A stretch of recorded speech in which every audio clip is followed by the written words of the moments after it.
Capítulo 17. Os sentidos, a voz do corpo. Em Romanos, capítulo 8, versículo 16, está escrito: o mesmo Espírito testifica com o nosso Espírito que somos filhos de Deus. Frequentemente, as pessoas pensam que o testemunho acerca do qual este versículo fala é uma coisa física. Não é. É uma coisa espiritual. É o Espírito de Deus testificando com o nosso espírito. Ele não testifica com o nosso corpo. Você não deve julgar pelo sentido físico. Confundimos as coisas por nossa maneira de falar. Dizemos: sinto a presença de Deus, mas não a sentimos. Temos um pressentimento espiritual de sua presença. Use a palavra sentido de modo sábio. Deixe a falsa impressão de que se trata de um sentido físico. Não misture a parte física com esse assunto. O sentido é a voz do corpo. A razão é a voz da alma e da mente. A consciência é a voz do espírito. Dirigir-se pelos sentidos é entrar em problemas. É por isso que tantos cristãos ficam para cima e para baixo. São chamados de crentes ioiô. Estão dentro e fora. Não andam pela fé. Não andam segundo o seu espírito. Quando se sente bem, dizem: glória a Deus, estou salvo, aleluia, estou cheio do Espírito Santo, tudo está bem. Então, quando não se sente bem, ficam com a cara feia e dizem: perdi tudo, não me sinto como antes, acho que devo estar desviado. Ouço as pessoas, Deus abençoe o coração delas, que falam a respeito de estar no vale em um momento, depois na montanha em outro momento, e depois voltam ao vale. Eu nunca fui ao vale. Há 45 anos sou salvo. E nunca fui para lugar algum, senão para o cume das montanhas. E não é necessário descer ao vale. Falo a respeito das experiências do vale. Eu nunca tive experiência alguma no vale. Oh, sim, tem havido provações, mas eu fiquei no cume da montanha, gritando a vitória o tempo todo, vivendo acima dos problemas. Certa mulher que tínhamos pastoreado em anos anteriores veio para uma reunião e contou-nos a respeito da sua filha, de 39 anos. Estava para operá-la quando descobriram que ela tinha um tumor. Além disso, descobriram, mediante teste hospitalar, que ela era diabética. Estava procurando obter o controle da glicose quando ela voltou a entrar em coma. 3 médicos disseram que ela nunca voltaria a ganhar a consciência e morreria. Aquela mulher disse que, por impor as mãos nesse lencinho, fiz assim e oramos. Depois aquela senhora entrou em um ônibus e viajou quase 500 quilômetros para o hospital onde sua filha jazia inconsciente. Ela alcançou o balão de oxigênio e deitou o lencinho no peito da filha. No momento em que o lencinho tocou nela, ela reviveu. Foi curada, renasceu, ficou cheia do Espírito Santo e começou a falar em línguas. Tudo como aconteceu em uma só aplicação do lencinho.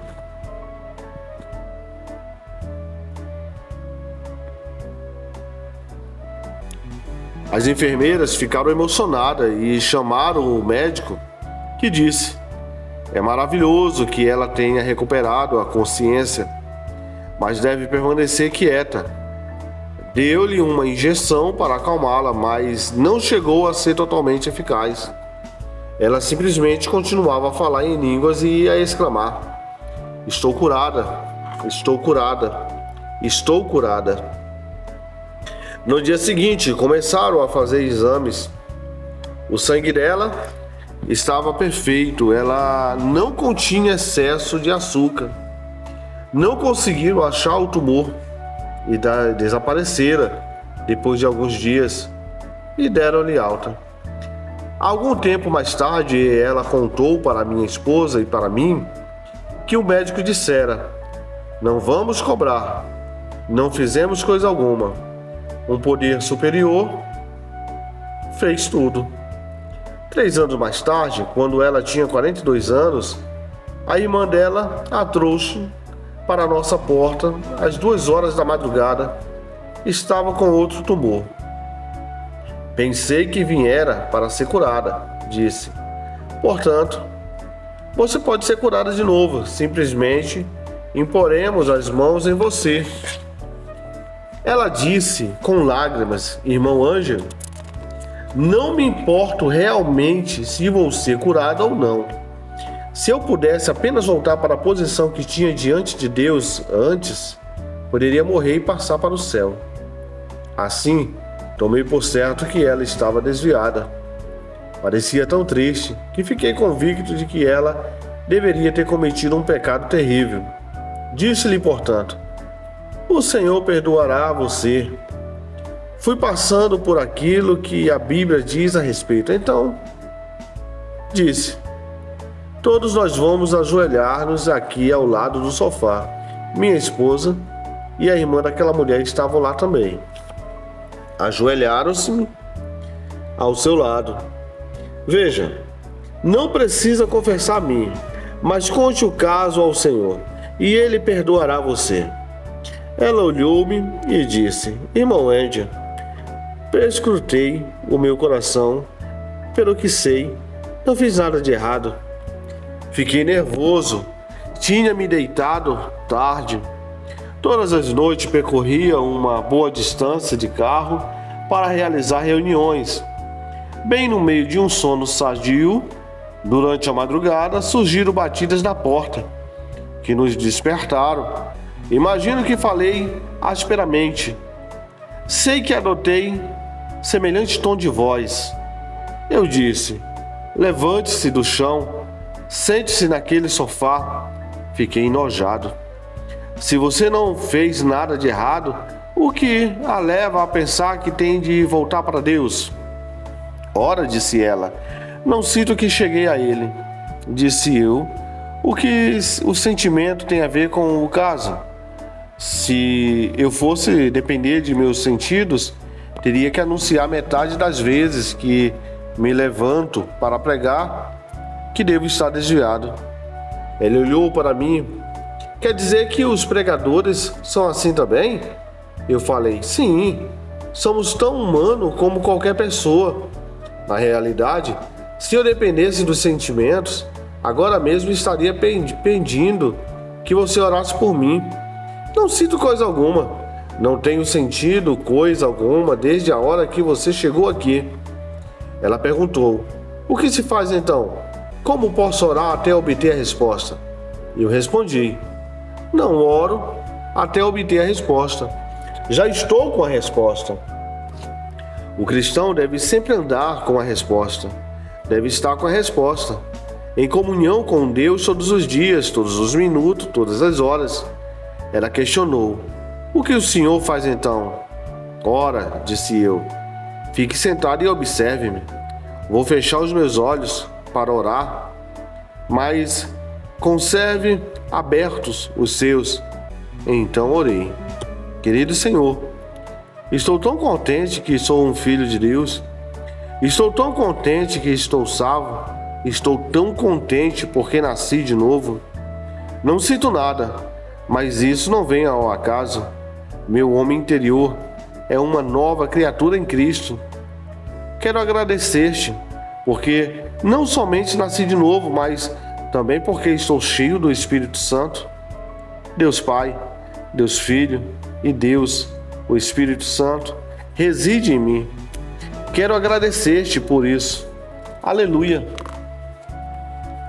Não senti coisa alguma, mas falei aquilo da mesma forma.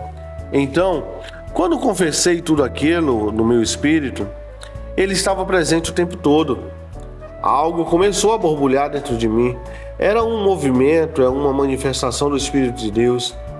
Ainda não havia sentido nada, mas no meu espírito tive o pressentimento daquela borbulha. Subi até a minha garganta, comecei a rir. Existe a risada no espírito, comecei a falar em línguas. Aquela senhora disse: a expressão do seu rosto mudou, ela simplesmente iluminou-se. E eu falei. Aquilo estava dentro o tempo todo. Paulo mandou Timóteo despertar o dom que estava nele.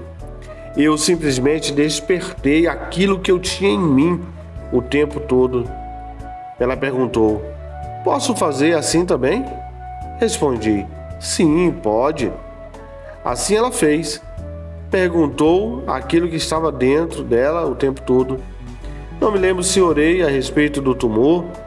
A última notícia que recebi a respeito dela foi que o tumor desaparecera. Baseei sua fé na palavra e não nos seus sentimentos. Em Romanos, capítulo 8, versículo 16, está escrito que lá não afirma que o Espírito dá testemunho com o nosso corpo ou com os nossos sentimentos. O Smith, o Wigglesworth, o grande apóstolo da fé da Inglaterra, disse: não me impressiono com aquilo que sinto. Vejo e creio. Não posso compreender Deus mediante os meus sentimentos.